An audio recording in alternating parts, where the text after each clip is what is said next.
কেমন আছেন? ভালো আছেন? মনে হয় না ভালো আছে, মন থেকে ভালো নেই। আমি একটু হলেও খবর রাখি আপনার। ও সামনে অন্তর্যামী না, অন্তর্যামী তো আল্লাহ। আমাদের সিলেট বিভাগ বাংলাদেশের একটা অন্যতম একটা জেলা বিভাগ, যাই বলুন না কেন, সেটা পানির নিচে ডুবে আছে। কে দিয়েছে পানিগুলো? আমাদের বন্ধু দেশ ভারত আমাদেরকে পানিগুলো উপহার স্বরূপ দিয়েছে, যাতে আমরা এখানে পানিগুলো জমা রাখতে পারি সিলেটে। ওখানে আমরা মাছ চাষ করবো, মাছ চাষ করে ওই মাছগুলো তাদেরকে আবার উপহার হিসেবে পাঠাবো। বুঝেন নাই?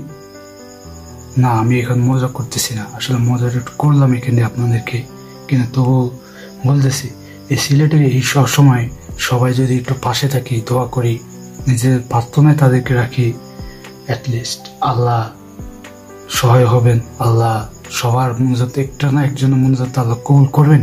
আল্লাহ কখনো তার বান্দাদেরকে ফিরিয়ে দেন না, স্পেশালি দোয়ার মতো দোয়া করতে জানেন। আল্লাহ তো আমাদের সহায় হবেন, এটা আল্লাহ আমাদের সৃষ্টিকর্তা, আল্লাহ আমাদেরকে তো পালন পোষণ সবকিছু আল্লাহ করবেন। কিন্তু আমরা মানুষ, আপনার কতটুকু সভ্য, কতটুকু আমাদের ভিতরে মস্তিষ্ক মনুষ্যত্ব আছে সেটা আসলে আপনারা জানেন, দেখতে পাচ্ছেন। আমাদের একদিকে দুর্যোগ, বন্যা, আর একদিকে মানুষের ঘর বাড়ি ঢুকে গেছে ক্ষতিগ্রস্ত, তার উপরে সিলেট নাকি ডাকাতি হচ্ছে। কোন দেশে আমরা বাস করি? আমার মাথায় অনেক সময় মাথায় কাজ করে না, আমরা কোন দেশে বাস করি?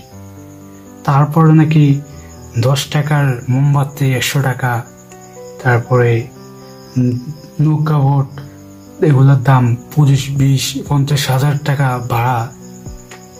আসলে এরা এত টাকা দিয়ে কি করবে? আমাকে যদি একটু বুঝাতেন। দুনিয়াতে একটু সুখ শান্তি করবে, আরাম করবে কত বছর? যতদিন হয়াত আছে ততদিন তো তারপর কি করবে? কবার হিসেব দিতে হবে না? ওই সময় তো আর ওই সব টাকা, ওইসব কিছুই তো আপনার কাজে আসবে না। তো কেন এমন করতেছেন আপনারা?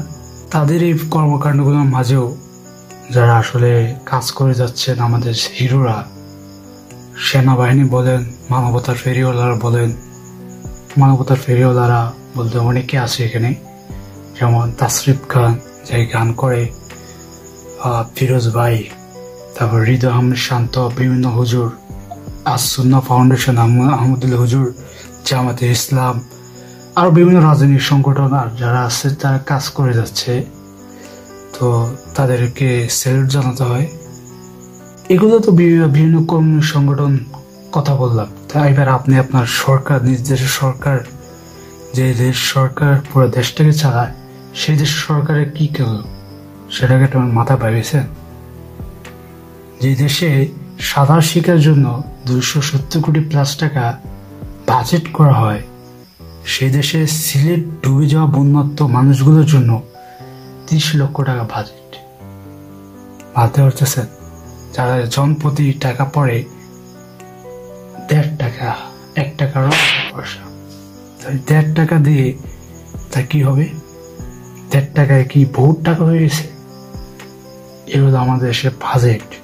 তো আর কি বলবো, এই হচ্ছে অবস্থা। তবে আমরা আমাদের সামর্থ্য অনুযায়ী তাদের পাশে দাঁড়াই, নিজেদের দোয়ায় তাদেরকে রাখি।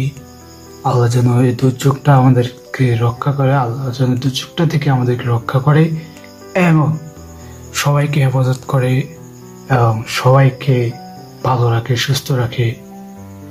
এই দোয়াটাই করে আল্লাহ আমাদের সহায় হন। আপনি ছাড়া আমাদের কেউ নাই, সেটা আমরা সবাই জানি, আল্লাহ নিজেও জানেন। তো এই পর্যন্তই, ভালো থাকবেন।